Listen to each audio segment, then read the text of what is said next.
Shalom, selamat pagi jemaat Tuhan. Mari kita bersatu di dalam doa untuk kebenaran firman Tuhan. Kita berdoa, Bapa di surga, kami kembali datang kepadamu pada saat ini Tuhan. Kami ingin bersama-sama mendengarkan firman Tuhan, firman yang hidup, firman yang kami percaya memberkati dan menguatkan kehidupan kami. Mari Tuhan berikan hikmat, agar kami dimampukan untuk memahami dan kami beroleh berkat dan sukacita. Di dalam nama Tuhan Yesus kami berdoa, amin. Jemaat Tuhan, firman Tuhan Yesaya pasal yang pertama ayat 18 berkata, marilah, baiklah kita berperkara firman Tuhan. Sekalipun dosamu merah seperti kirmizi, akan menjadi putih seperti salju. Sekalipun berwarna merah seperti kain kesumba, akan menjadi putih seperti bulu domba. Jemaat Tuhan, saudara-saudariku yang terkasih, ada seorang bocah laki-laki. Pada saat itu dia memiliki mainan ketapel dan mempraktekkan atau melatih diri menggunakan ketapelnya. Pada saat itu dia pergi ke hutan dan dia membidik beberapa hewan, tetapi tak satu pun mengenai sasaran. Dia sangat kecewa dan akhirnya dia pulang dalam kekecewaan. Sesampainya di rumah, dia melihat seekor bebek milik ibunya. Dalam perasaan yang masih kesal, saudara-saudariku, anak laki-laki itu membidik bebek itu tepat di kepalanya. Lalu tiba-tiba bebek itu mati dan dia sangat panik, dia terkejut dan dia teramat sangat sedih pada saat itu.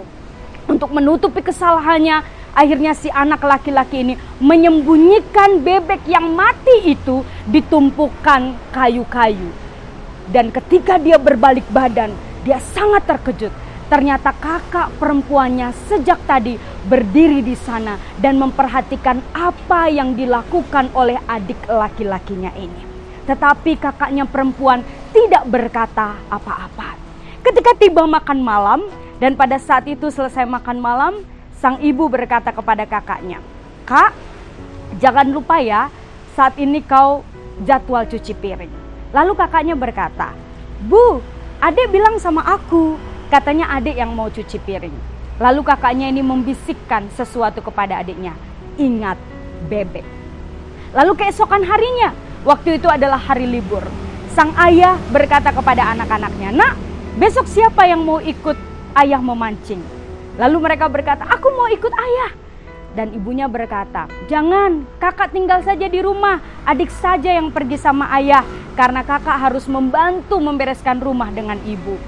Lalu sang kakak berkata, "Bu, adek udah bilang sama aku kalau adek yang akan menemani ibu membereskan rumah esok hari. Jadi aku yang pergi dengan ayah memancing."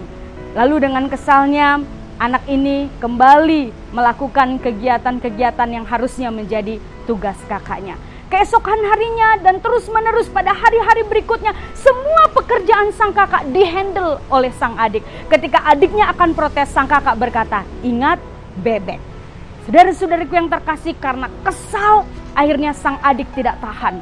Dia menghampiri ibunya, dia berlutut di hadapan ibunya, dia menangis dan dia berkata kepada ibunya, "Maaf ibu, aku telah melakukan kesalahan.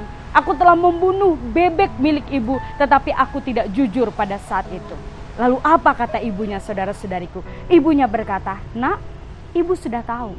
Karena pada hari itu, ibu memperhatikan setiap yang kau lakukan dari balik jendela. Tetapi ibu menunggumu agar engkau jujur kepada ibu.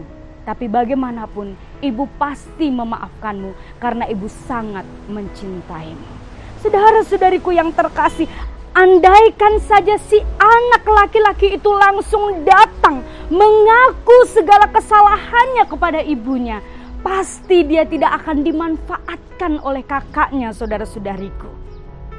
Pertanyaan bagi kita, apakah setiap kali kita melakukan kesalahan dalam hidup ini, kita pun langsung datang dan mengaku di hadapan Tuhan? Terkadang kita lupa melakukannya atau kita mengabaikannya, saudara-saudariku. Jemaat Tuhan yang terkasih, apapun yang telah kita lakukan di masa lalu, Tuhan tahu semuanya. Karena dia selalu memperhatikan kita pribadi lepas pribadi. Dan firman Tuhan adalah cermin bagi kita untuk mengecek hidup kita. Apakah kita pada saat ini melakukan kesalahan atau tidak? Dan ketika kita tersadar, Tuhan rindukan kita langsung datang kepadanya dan mengaku segala dosa dan pelanggaran-pelanggaran kita. Ingat saudara-saudariku, dosa yang disembunyikan akan memperbudak kita dan membuat kita sulit bergerak dengan baik di dalam hidup ini. Dosa yang tidak dibereskan akan melahirkan dosa berikutnya. So, apapun yang kita pernah lakukan di masa lalu, mari kita jujur di hadapan Tuhan. Dan jangan takut, seberapa besar pun dosa-dosa kita, Tuhan akan mengampuni dosa-dosa kita. Karena tak seorang pun sempurna dan tak seorang pun luput dari dosa dan kesalahan. Mari datang padanya setiap waktu karena Dia menunggu kita. Mari angkat satu pujian, bertobatlah dan balik pada Bapa. Biarlah lagu pujian ini mengingatkan kita betapa pentingnya kita datang kepada Tuhan dalam setiap kesalahan yang kita lakukan.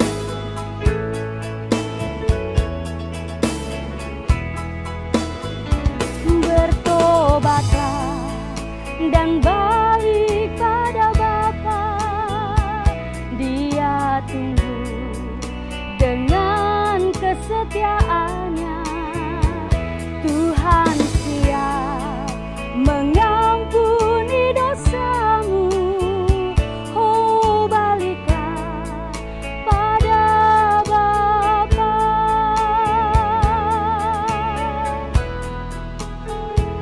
Bertobatlah dan balik pada Bapa. Dia tunggu dengan kesetiaannya. Tuhan siap mengampuni dosamu. Oh, baliklah pada Bapa. Oh, baliklah pada Bapa. Jangan lambat, hai sobatku. Tuhan tunggu kepadamu. Oh, baliklah pada Bapa.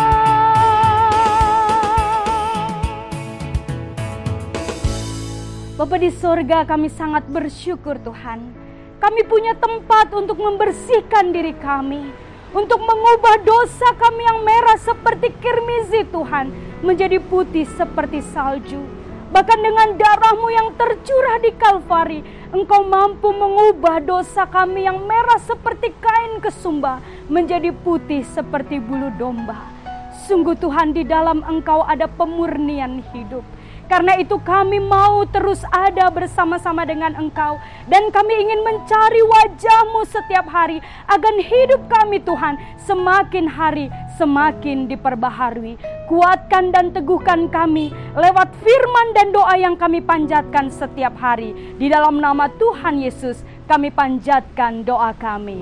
Amin. Shalom bagi kita semua.